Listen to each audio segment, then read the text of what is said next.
Советот на јавните обвинители в среда по трет пат ќе се обиде да ја одржи седницата посветена на владиниот предлог за разрешување на државниот обвинител. Советот треба да даде мислење, а законскиот рок да го сторат тоа истекува следнава недела. Првиот пат седницата се одложи поради деновите на жалост за трагедијата во Кочани. Вториот пат затоа што немаа кворум. Но нема ниту официјално известување дека владата ќе ја запре постапката, како што најави ден претходно премиерот. Мицковски вчера рече дека нивното повлекување од постапката за разрешување не е трајно, туку дека оставаат простор да се даде јасен одговор и одговорност за трагедијата во Кочани, но и дека будно ќе следат работата.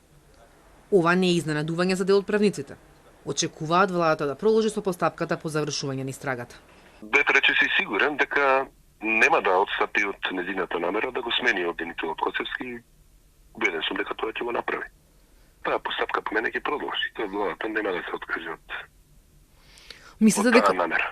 Лично да сум на местото на обвинителот Коцевски, ако нема да ми трепне, би си дал оставка. Дали ќе образложам зошто или нема да образложам зошто ја давам оставката е друга причина, меѓутоа не би го зачувал својот интегритет и достоинство и не би дозволил некој да ме гази и плука по телевизија, ова ќе направам, тоа ќе направам, па направите.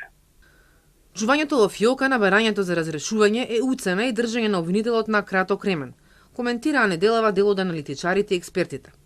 Владиниот предлог за разрешување на Коцевски, кој Телма го доби по слободен пристап до информација на 3 страници, без детали, но и обвинувања кои јавноста можеше да ги слушне изминатиот период. Сериозни проблеми со функционалноста, неефикасност во кривичното гонење, нарушени меѓучовечки односи се наведени како дел од забелешките во образложението. Како потврда за ваквите констатации, владата се повикува на стручната и општа јавност и други релевантни меѓународни показатели, меѓу кои и индексот на перцепција за корупцијата на Транспаренси. Како крупна професионална грешка му се впишува на Коцевски задолжителното упатство од 31 јули лани, а кое според владата е пречекорување на неговите надлежности.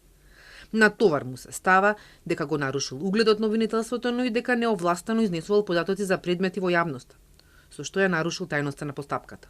Конкретно за кои предмети станува збор, во предлогот не пишува. Како се произнесол Коцевски засега не е познато, но откако го прочита предлогот, јавно ги отфрли сите наводи и рече дека нема ниту еден основ за утврдување на тешка дисциплинска повреда.